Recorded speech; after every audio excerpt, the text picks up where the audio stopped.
Good day guys, so update lang tayo sa ating mga kalapate. At eto na nga, dito ko na nilagay yung homer ko na na-acquire mga kabi. Kasi nga, ayaw pang pumares.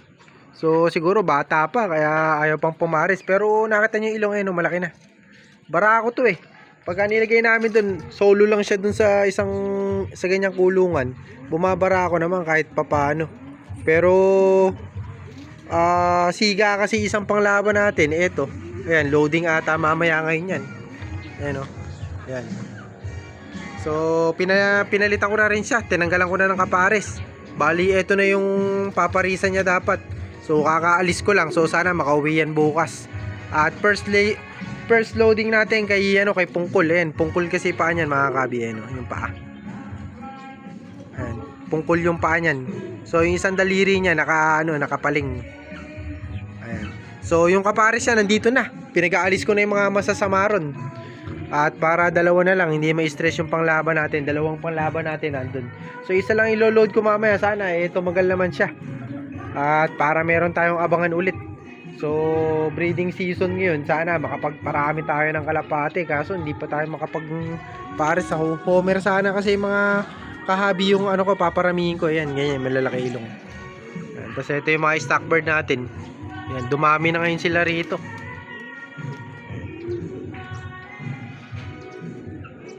Ayan, so ito yung kapares niya Ito yung kapares nun mga kabi. Ayan, sila magkapares, kaso nga inalis ko yung kapares niya. Since nakita ko nga na babae ito, so pumapares sa kanya. So ano tayo, waiting tayo kung ano mangyayari dyan. At sana makauwi siya bukas. Tapos yung isa natin na batang kalapate nagkaroon nga ng PMB. So pasensya na pala at medyo maingay dito kasi nga merong handaan sa kapitbahay. So minsan lang naman yung pagbigyan na natin. Natapat pa na day off natin kasi mga kabi. Yun lang tayo nakapag-video. Ayan. Tapos yung homer natin na blue bar, nagkasakit ulit, nagka-cancer naman yun. So napakadalang kung tawag dito, maka-encounter na nagkaka-cancer yung kalapate. So ganyan talaga kapag hindi nyo na asikaso yung mga kalapate, kung minsan talagang nagkakasakit. So medyo kasi naging busy tayo at nagdire-diretso tayo sa pagpasok. So yung kalapate medyo napabayaan natin, hindi natin masyadong nakikita. Ayan, nagkasakit nga yung isa natin. So hinahabol din kasi nito, kaya bali ang gagawin ko rito mga kabi, yung dating style lang nga ng pag-aalaga natin, kinukulong natin. So kapag ka nagpares na silang dalawa, ganun nga ang gagawin ko mga kabi. Nakita nyo, nagpapares naman. Pumapares naman yung hen pumapares naman siya. So magpapares at magpapares yung dalawa na yan. Maniwala kayo sa akin. Ayan, so sila na magiging magkapares. Tinanggal ko na yung blue bar na kapares nito, original na kapares mga kabi, kasi nga ayaw mag-itlog. So talagang target natin makapagpa-itlog tayo at gagawin nating fighter o yung pangkarera, yung magiging anak nila. Susuksukan sana natin. So kaso ayaw nila mag-itlog. So hindi ko alam kung bakit tayo mag-itlog. Siguro dahil bata pa itong kak natin bata pa kasi ang kak natin. So yung hen natin, 1 taon na mahigit. Nasaan ba ito? Ayan, 1 taon na mahigit yan. Namatay pa yung nestmate niya. Babae din, sayang. So yan yung mga future breeder natin. So ito, hindi ko pa alam kung kanino paparis yan. So pinaparis naman natin yung homer natin na babae. Ayaw parisan. So nilagay ko siya dito sa mga kasama nga ng mga hen. Titingnan natin kung sino paparisan. Ayan. Ayan. So ito yung pinaparis ko sana, kaso binugbog pa siya nito, yung white feather natin na to. Tapos ito pala yung update natin dito sa homer natin. So yung homer natin, classic racing homer natin mga kabi, nga bali may crack na itlog nito, dalawa. Yung dalawa itlog nila. So mabipisa na.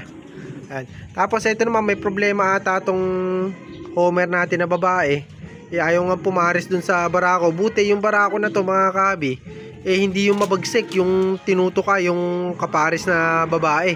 So siya yung barako lang ng barakong pares, kahit na ayaw pumaris nung kapares niya. So medyo nagka-problema kasi to, kaya ang ginawa ko rito mga kabi, binaklas ko nga siya rito. Yan yung original na kapares niya, yung blue bar natin na homer na yan. Yan. So mag-acquire pa tayo ng mga homer, kaso nagka-problema naman yung FB ko mga kabi. Bali yung cellphone ko pala nagka-problema, yung FB ko hindi ko nga ma-open, in-uninstall ko, nakalimutan ko yung password. So yung number kasi na pinang register dun, so hindi sa akin. So bali tatanungin ko pa mga kabi para maano ko kayo, ma-update ko kayo para ma-recover natin yung FB ko. Tapos yung isang FB ko naman, di ko pa nagagamit. Yung may page tayo na kalapati ni Hanshin. So meron pala tayong bagong page na si Porma, CPORMA. So yun yung bagong page natin. Kaso hindi ko pa rin ma-open yun kasi nga nakalimutan ko yung password nung FB natin na ginagamit doon. So hindi tayo makapag-upload ng mga video. Ayan. So yan yung update natin. Ayan, pumaris nga ron doon sa racing natin. Ayan. So malaki din ilong na ito. Kaso ito kasi Homer to. Ayan. So iba kasi yung Homer sa ano lang, sa malaki ilong. So syempre ang Homer talagang kilala yan sa malalaki ilong. Yan. Ito classic racing Homer to, yung hen natin. Pero pag kinumpare siya dito sa Barako na Homer, maliit nga yung ilong, kalahati lang. Kasi ito ayan, medyo malaki rin ilong nito. Ayan yung Tacloban line to, ito. Ayan, pinaris natin sa Homer natin na Barako. So medyo matanda na to para makapag-itlog na agad, makapagparami tayo ng mga malalaki ilong. Binaklas ko muna rito kasi nagka-problema nga na siguro nagkasakit to mga kabi. So ayaw niya rin pumaris dito sa puti. So parang ano siya, nanlulumo o nanlalata. Kumbaga nanghihina yung ano natin, yung Homer natin na babae yan, bata pa yan. So makapagparami pa tayo na marami. So yung anak din nila nagkasakit. So tatlo yan, isang ano kasi yan. Isang pamilya yung kinuha natin na yan. So yung anak nila baka mamatay pa. So napabayaan, nakakalimutan kasi. So yun nga ang bad news natin yun. So good news natin meron tayong mga mapapalabas na anak nito. So hindi ko alam kung ano magiging kulay. So sana ganito ang kulay, blue bar o kaya checkered. Ayoko ng ganitong kulay na Homer mga kabi. So gagawin lang nating parang pet yung ano nito, magiging anak nila. Tapos sa near future magano tayo? Mag-breed tayo ng panglaban. Sasanayin natin pang street fight saka mga sprint race. Ito yung Homer. So ito yung kapatid na itong buo mga kabi. Si Jefferson, yung multiple pooling winner natin, overall champion, grand pooling. Tapos ano tawag dito? Tag team, multiple pooling winner nga. So maraming nahakot sa atin na premyo yun. Ito blue bar yung kapatid niyan sa atin na nilaro natin nandiyan sa video natin. So yan, classic racing Homer yung lahi. Yan. So sana makapagparami tayo ng lahi nila para sa ganun mga kabi maganda yung itsura naman ng loop natin at nung mga kalapati natin. Ayoko kasi nung medyo pangit pag ganito yung mga itsura ng kalapati nyo kagando. Homer.